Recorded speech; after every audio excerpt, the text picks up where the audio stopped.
Hello बच्चों, मैं हूं आरजे सर और अपन डिस्कस कर रहे हैं इलेक्ट्रिक कैपेसिटेंस, विद्युत धारिता। पिछले लास्ट टाइम से 4-5 दिनों से अपनी क्लास नहीं हुई है क्योंकि थोड़ी फिजिकल प्रॉब्लम थी, थोड़ा हेल्थ ठीक नहीं था। लेकिन आज से अपन वापस अपनी क्लासेज है वो कंटिन्यू करने जा रहे हैं। तो अभी अपनी क्लासेज डेली कंटिन्यू होंगी और अपना जो टाइमिंग रहेगा वो रहेगा मॉर्निंग 8 AM का। अपन डेली मॉर्निंग सुबह 8 बजे अपन अपनी क्लासें लेंगे। तो अभी आज की क्लास अपन शुरू करने जा रहे हैं। समांतर प्लेट संधारित्र का ऊर्जा घनत्व, energy density of parallel plate capacitor. अपन को पता है कि समांतर प्लेट संधारित्र कैसा होता है। ये अपने पास में कोई दो प्लेटें ले लें, plate a and plate b, तो ये कैसा संधारित्र हो जाएगा? समांतर प्लेट संधारित्र हो जाएगा, जिस पर चार्ज डेंसिटी अपन दिखा देते हैं, इधर प्लस सिग्मा और माइनस सिग्मा हो जाएगा।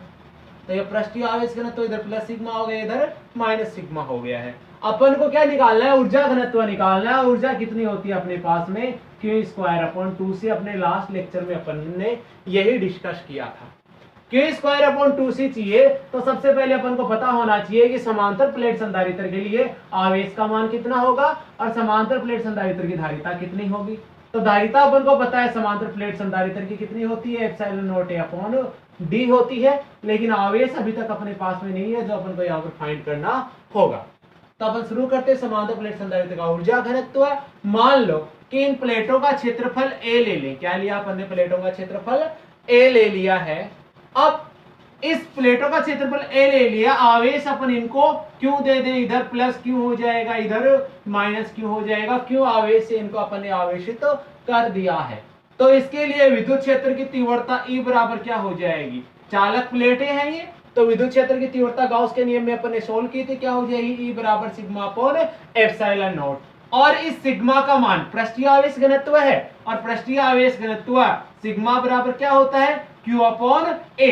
प्रत्येक एकांक क्षेत्रफल में वितरित आवेश क्या कहलाता है? पृष्ठीय आवेश घनत्व कहलाता है। तो अपने पास में E इक्वल टू क्या हो जाएगा? Q/ε0A हो जाएगा। तो यहाँ पर अपने पास में क्या निकल के आ गई? विद्युत क्षेत्र की तीव्रता निकल कर आई है। और ये जो विद्युत क्षेत्र की तीव्रता है ये अपन कई बार डिस्कस कर चुके हैं इस पैरेलल प्लेट कैपेसिटर के लिए, समांतर प्लेट संधारित्र के लिए। अब यहां से अपन Q का मान निकाल सकते हैं कि नहीं निकाल सकते? यहां से Q का मान अपन आराम से निकाल सकते हैं। तो Q बराबर अपने पास में क्या हो जाएगा? इधर E∈0A। समीकरण नंबर 2 हो गया अपने पास में। Q का मान आ गया अपने पास में। और समांतर प्लेट संधारित्र की धारिता कितनी होती है? C बराबर ε0A/d। और ये डेरिवेशन भी अपन पहले डिस्कस कर चुके हैं। यदि प्लेटों के मध्य दूरी स्मॉल d हो तो, अगर स्मॉल d दूरी है तो क्या हो जाएगा अपने पास में? धारिता की बात कर रहे हैं अपन, तो धारिता कितनी हो जाएगी बेटा? C = ε0A/d हो जाएगी। होएगी कि नहीं होएगी यहां पर? तो ये अपन ले लेते हैं समीकरण नंबर 3। और संधारित्र, समांतर प्लेट संधारित्र जो होता है उसके लिए ऊर्जा कितनी होती है? U = Q²/2c। तो इस वाले समीकरण में अपन क्या कर देंगे? यहाँ Q और C की वैल्यू यहाँ पुट कर देंगे। समीकरण नंबर 4 दे देते हैं अपन। यहाँ पे ऊर्जा की वैल्यू अपने पास में है। तो समीकरण 2 और 3 का मान कहाँ रखेंगे? समीकरण नंबर 4 में। तो समीकरण 2 व 3 से मान समीकरण 4 में रखने पर, और समीकरण 4 में रखेंगे तो Q की वैल्यू यहां पुट कर दो। तो U इक्वल टू क्या हो गया इधर? E∈0A का whole square upon 2c। C की वैल्यू क्या है? ε0A/d। तो d घूमकर ऊपर चला जाएगा यहां से, तो अपने पास में क्या वैल्यू बचेगी? इधर U = हाफ, इधर कॉमन है, हाफ ले लेते हैं अपन यहां से। d ऊपर ले जाओ तो E∈0A का square into d upon ε0A हो गया है अपने पास में। यहां से एक a से एक कैंसिल हो जाएगा, एक ε0 से एक ε0 कैंसिल हो जाएगा। तो U इक्वल टू क्या बचेगा? हाफ बच गया अपने पास में। E का तो स्क्वायर बचेगा कि नहीं बचेगा? E² ε0A। ये वाली वैल्यू अपने पास में बची है कि नहीं बची है? समीकरण नंबर क्या हो जाएगा? ये समीकरण नंबर 5 हो जाएगा। अब समीकरण नंबर 5 को अगर अपन देखें, क्या अपने पास में? Half E square epsilon not a, और साथ में इधर क्या बचा था अपने पास में, डी बचा था। ये जो a इंटू डी है ये क्या होता है, वॉल्यूम होता है v, आयतन हो जाएगा AD यहां पर इन प्लेटों के लिए, और आयतन हो गया तो U इक्वल टू क्या हो जाएगा, half A square epsilon naught v। और अपन किसकी बात कर रहे हैं यहां पर, ऊर्जा घनत्व की बात कर रहे हैं, और ऊर्जा घनत्व की बात करने जा रहे हैं अपन। तो यहां पर अपन देखें ऊर्जा घनत्व जो होता है स्मॉल u इक्वल टू वो होता है u upon v। u upon v क्यों ले रहे हैं अपन ने, देखो यहां पर ये बात की है कि सिग्मा इक्वल्स टू क्या होता है, q अपॉन a होता है, और सिग्मा पृष्ठीय आवेश घनत्व है तो एकांक क्षेत्रफल में वितरित आवेश, तो यहां पर क्या हो जाएगा, एकांक आयतन में ऊर्जा, उसे ही अपन क्या बोलेंगे, ऊर्जा घनत्व बोलेंगे। तो u इक्वल टू क्या हो गया है, u अपॉन v, और u की वैल्यू अपने पास में ये रही, तो क्या हो जाएगा u equal to half A square epsilon naught v upon v। तो v से v यहां पर कैंसिल हो जाएगा, और अपने पास में फाइनली क्या निकल के आएगा, small u equal to half epsilon naught e square. समीकरण नंबर 6 हो जाएगा। और ये जो समीकरण नंबर 6 आया है ऊर्जा घनत्व का u equal to half epsilon naught e square, ये अपने पास में चैप्टर नंबर 2 में भी अपन ने डिस्कस किया था। क्या किया अपन ने ऊर्जा घनत्व के लिए, सबसे पहले अपन ने देखा कि विद्युत क्षेत्र की तीव्रता E बराबर क्या होता है, Q upon epsilon not A, तो उससे अपन ने Q का मान निकाला। अपन को ऊर्जा चाहिए थी, और ऊर्जा के लिए वैल्यू क्या, ऊर्जा घनत्व के लिए U अपॉन V चाहिए। तो U का फॉर्मूला क्या था अपने पास में, Q स्क्वायर अपॉन 2C था, तो यहां से Q स्क्वायर की वैल्यू अपन को मिल गई थी, Q की वैल्यू C है। और अपन को पता है संधारित्र समांतर प्लेट संधारित्र की धारिता क्या होती है, epsilon not A upon D होती है, तो epsilon not A upon D अपन ने यहां पर पुट कर दी। तो फाइनली अपने पास में क्या आंसर आएगा, U equals to half epsilon naught E square. इसके बाद में अपन डिस्कस करेंगे समांतर प्लेट संधारित्रों के, ये जो संधारित्रों का जो संयोजन अपने पास में श्रेणी क्रम संयोजन और समांतर क्रम संयोजन, उसमें संचित ऊर्जा का मान क्या होगा, उसके लिए ऊर्जा घनत्व क्या होगा, तो देखते हैं अपन, अभी इसे नोट कर लीजिए।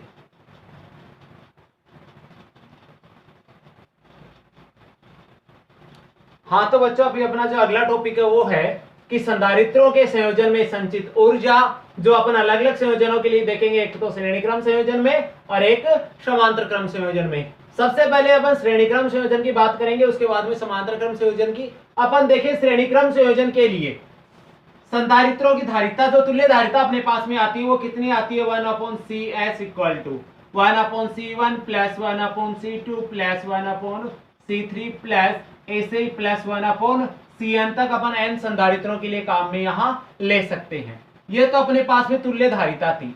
अपन देखें जो श्रेणी क्रम संयोजन था उसमें आवेश की मात्रा अपने पास में क्या थी, समान थी। अब आवेश की मात्रा समान हो ऐसा अपने पास में कौन सा फॉर्मूला था, U इक्वल टू था अपने पास में Q square upon 2C equal to QV upon 2 equal to half CV square. ये अपने पास में तीन अलग अलग फॉर्मूले थे। यहाँ पर अपन देखें कि क्योंकि वैल्यू समान जहां होगी वो कौन से संयोजन के लिए काम में लेंगे अपन, श्रेणी क्रम संयोजन के लिए तो Q स्क्वायर अपॉन 2C, तो U की वैल्यू क्या हो जाएगी अपने पास में Q स्क्वायर अपॉन 2C अपन काम में लेंगे। और अपन देखें यहाँ पे C की वैल्यू अपने पास में है तुल्य धारिता, श्रेणी क्रम संयोजन के लिए अपन ने पहले ही डिस्कस कर ली थी।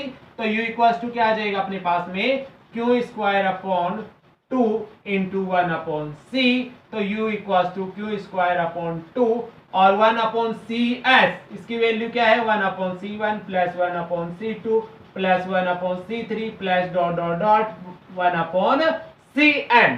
यहां से वापस से इसको मल्टीप्लाई आप कर सकते हो। U equal to Q square upon 2C1 plus Q square upon 2C2 plus Q square upon 2C3 plus dot dot dot plus Q square upon 2CN।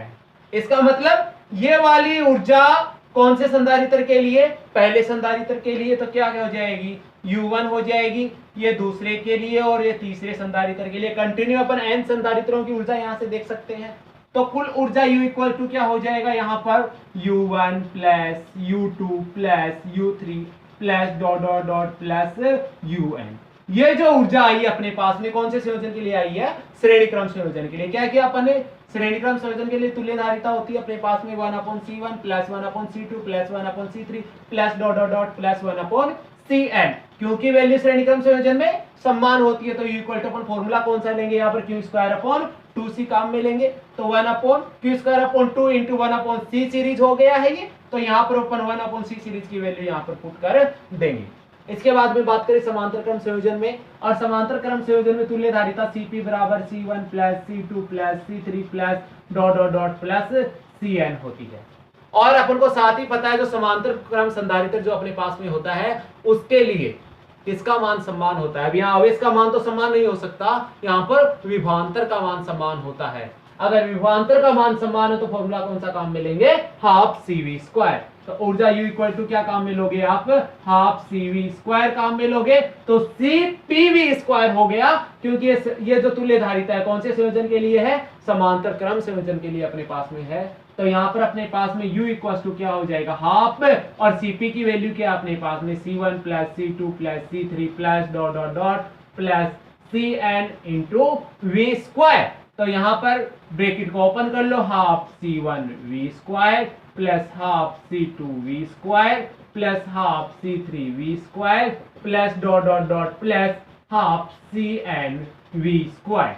यहाँ पर देखिए ये जो वाली ऊर्जा ये हाफ C1V² पहले संधारित्र के लिए U1, ये हाफ C2V² दूसरे संधारित्र के लिए U2, हाफ C3V² तीसरे संधारित्र के लिए U3। ऐसे ही nवें संधारित्र के लिए कौन सी ऊर्जा हो जाएगी, Un ऊर्जा अपन काम में लेंगे। तो कुल ऊर्जा कितनी हो गई समांतर क्रम संयोजन के लिए, यहाँ पर U1 plus U2 plus U3 plus dot dot dot plus Un हो जाएगी। तो श्रेणी क्रम संयोजन में संचित ऊर्जा और यह है समांतर क्रम संयोजन में संचित ऊर्जा।